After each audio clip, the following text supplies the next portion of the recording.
অনেক সময় অনেক স্কুলে টিচারদের, মূলত হেডমাস্টারকে ভয় পেয়ে ছাত্ররা বাঘ বলে, বাঘ আসছে, একেবারে রয়্যাল বেঙ্গল টাইগার। কিন্তু কে জানতো সত্যি সত্যি স্কুল চত্বরে এরকম বাঘের দেখা মিলবে? ভিডিও তো তাই বলছে। একবার ভিডিওটা দেখুন ভালো করে। একটা না, দুটো না, তিনটে বাঘ স্কুল চত্বরে দাপিয়ে বেড়াচ্ছে। এই ভিডিও দেখার পর আর পড়ুয়ারা স্কুলে আসে? এ তো টিচার নয়, সত্যি সত্যি বাঘ। টিচারদের বেতের ভয় না হয় কোনো মতে ম্যানেজ করা যাবে, কিন্তু এই বাঘের ভয় কিভাবে ম্যানেজ হবে? স্কুল চত্বরে তো দাপিয়ে বেড়াচ্ছে বাঘ, তিনটে বাঘ। শুধু পড়ুয়া কেন, অভিভাবকরা তারাও তো রীতিমতো ভয় আছেন। যে স্কুল দেখছেন উত্তর 24 পরগনার কদমগাছি, এই কদমগাছির এই ভিডিও সোশ্যাল মিডিয়ায় দেখে এবার পড়ুয়ারা বেঁকে বসেছে, তারা কিছুতেই স্কুলে যাবে না।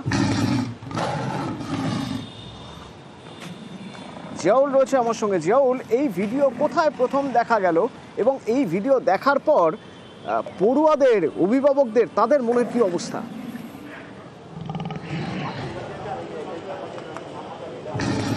দেখো, রয়্যাল বেঙ্গল টাইগার আমরা দেখতে অভ্যস্ত কোথায়? একেবারে সুন্দরবনের প্রত্যন্ত বা সুন্দরবনের গভীর জঙ্গলে, সেখানে বিভিন্ন সময় বাড়িতে বা বিভিন্ন জায়গায় হানা দেয়, এটা আমরা দেখেছি। কিন্তু বারাসাত শহর থেকে মাত্র 5 কিলোমিটার দূরে কদমগাছি, সেখানে উলা কালসারা কাদারিয়া হাই মাদ্রাসা, সেই মাদ্রাসার চত্বরে দেখা যাচ্ছে সেখানে একের পর এক, অর্থাৎ প্রায় তিনটি রয়্যাল বেঙ্গল টাইগার ঘোরাঘুরি করছে। আর এই ঘোরাঘুরি করতে এবং যে সমস্ত পড়ুয়ারা তারাও ভয় আতঙ্কে এদিক ওদিক ছোটাছুটি করছে, এটা একটা ভিডিওয় রয়েছে এবং এই ভিডিওয় ভাইরাল হচ্ছে। অর্থাৎ এই স্কুলের একজন শিক্ষক, তিনি এআই মাধ্যমে ভিডিও ভাইরাল হওয়ার পর পড়ুয়ারা বা অভিভাবকরা তাদের বক্তব্য একবার শুনবো।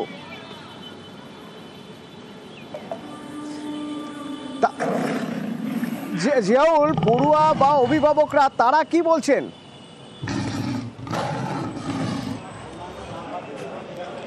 দেখো, এই যেহেতু ভাইরাল হয়েছে এবং তারপরেই স্কুলমুখী হচ্ছেন না পড়ুয়ারা, এবং অভিভাবকরাও তাদের বাচ্চাদেরকে বা বিভিন্ন পড়ুয়াদের তাদেরকে স্কুলের দিকে যেতে দিচ্ছে না। তার কারণ এই স্কুলে তো বাঘ ঘুরে বেড়াচ্ছে, এক দুটি নয়, প্রায় তিনটি রয়্যাল বেঙ্গল টাইগার। এ বাঘ ঠিক যেন আসল বাঘের মতো নয়। জিয়াউল, যদি ভিডিও ভালোভাবে দেখা যায় তাহলে ঠিক যেন আসল বাঘের মতো নয়।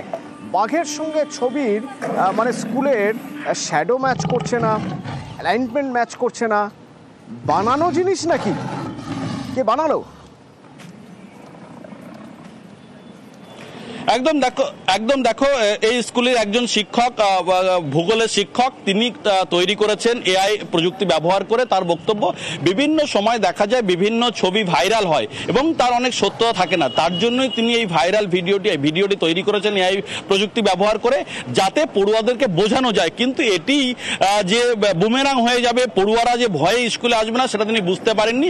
এবং যখন এটা বিশাল পরিমাণে ভাইরাল হয়, বিভিন্ন জায়গা থেকে ফোন আসে, স্কুলের অভিভাবকরা জানতে চায়, তখন তিনি সোশ্যাল মিডিয়া থেকে এটা ডিলিট করে দিয়েছেন, এমনটাও তিনি জানিয়েছেন। কিন্তু ইতিমধ্যেই এই বাঘের আতঙ্কে এই কাদারিয়া যে হাই মাদ্রাসা হয়ে গিয়েছে, হিতে বিপরীত হয়ে গিয়েছে। সচেতন করতে চেয়েছিলেন বলে দাবি করছেন, কিন্তু এতে তো আরো বেশি করে ভয় ছড়িয়ে পড়েছে। শিক্ষক কি বলছেন, প্রধান শিক্ষক কি বলছেন, শুনবো। বর্তমানে সোশ্যাল মিডিয়ায় যে ভিডিওগুলো দেখছে, সেই ভিডিওগুলো সবসময় যে বাস্তব না, সেই বিষয়টা ওদেরকে অবগত করার জন্য এটা অবাস্তব কিছু তৈরি করে ওদের দেখালাম। নেগেটিভ প্রচারটাকে সচেতন করার জন্য আমি মূলত করেছিলাম, কিন্তু আমি যেটা করেছিলাম সেইটাই নেগেটিভ প্রচারে চলে যাচ্ছে, যার জন্য আমি ওটা ডিলিট করে দিয়েছি। কিছু গার্জিয়ান আতঙ্কিত এবং ছাত্রছাত্রী তারাও আতঙ্কিত। এটা যাতে ভবিষ্যতে না হয় আমি আপ্রাণ চেষ্টা করব। আর আমাদের যে শিক্ষক মশাই এটা করেছেন, সহশিক্ষক, তিনি যাতে না করেন বা অন্যান্য কোনো শিক্ষক শিক্ষিকা যাতে ভবিষ্যতে এটা না করেন, সে বিষয়ে আমার উপযুক্ত যে ব্যবস্থা নেয় তাই আমি। টিচার দাবি করছেন এই ভিডিও সচেতন করার জন্য, যে কত রকমের ভুয়ো ভিডিও বাজারে ছড়ায়। ঠিক এই রকমই একটা ভুয়ো ভিডিও কদিন আগে আমাদের নজরে এসেছিল। 15ই জুলাই উত্তরবঙ্গে সেবক ব্রিজ ভেঙে পড়ার একটা ভিডিও ভাইরাল হয়েছিল সোশ্যাল মিডিয়ায়। এরপর জানা যায় আর্টিফিশিয়াল ইন্টেলিজেন্স ব্যবহার করে সেবকের করোনেশন ব্রিজ ভেঙে পড়ার একটা ভিডিও তৈরি করা হয়েছিল।